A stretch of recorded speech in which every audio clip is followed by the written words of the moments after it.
Bonjour et bienvenue. On plonge aujourd'hui dans la finale de The Power, saison 2. Grosse tension, il reste 7 joueurs et surtout des règles qui ont été complètement bouleversées apparemment. Nos sources parlent d'une situation assez explosive.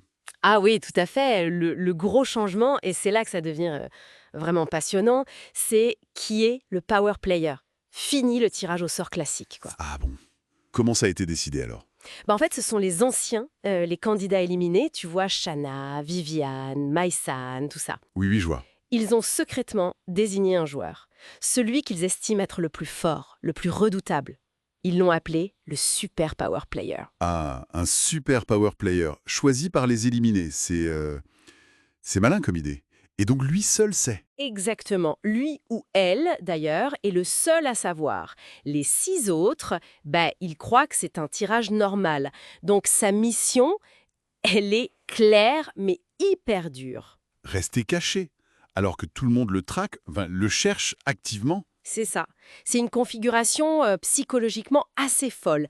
D'habitude, le power player, il choisit ses cibles. Là, il est la cible numéro 1, dès le départ. Mais il a quand même le pouvoir d'éliminer. Oui, oui, c'est son seul moyen de se protéger, en fait. Éliminer ceux qui pourraient le démasquer. Il doit, comme il le dit lui-même, faire son meilleur jeu d'acting. Et il y a 20 000 € en jeu pour son association. La pression doit être énorme.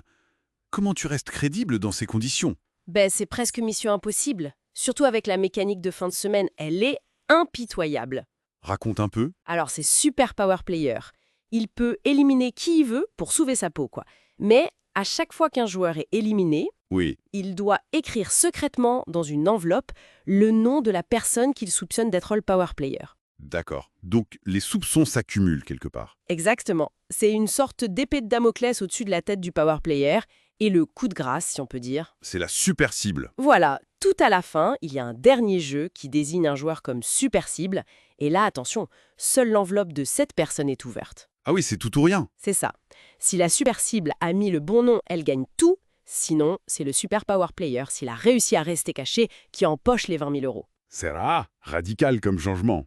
Delta avait prévenu que les règles changeraient, mais là, il y avait cette grosse alliance, non? Manon, Giovanni, Mélanie, Antoine. Ça tient encore, ça? Ah ben non, plus du tout. C'est fini. C'est l'effet immédiat de ce twist. Giovanni le dit très clairement. Il n'y a plus d'alliance. Donc c'est chacun pour soi, la méfiance partout. Exactement.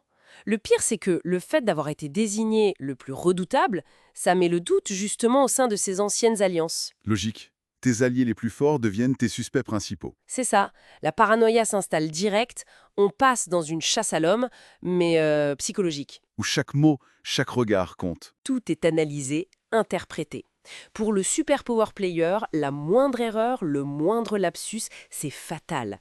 Et pour les autres, se tromper de suspect, c'est laisser filer la victoire. On est loin de la stratégie de groupe, là. C'est de la survie individuelle pure, basée sur le bluff et la détection. C'est épuisant, mais fascinant à regarder, j'imagine. C'est un jeu de dupes constant. Ce qui est intéressant, c'est ce paradoxe. Le pouvoir vient du fait d'être perçu comme dangereux par les autres. Oui, Mais pour gagner, il faut absolument cacher cette dangerosité. c'est exactement ça. La compétence qui t'a donné le pouvoir, c'est celle que tu dois absolument masquer pour l'emporter. C'est stratégiquement assez brillant comme idée. Bon, en résumé, une finale qui s'annonce vraiment sous haute tension.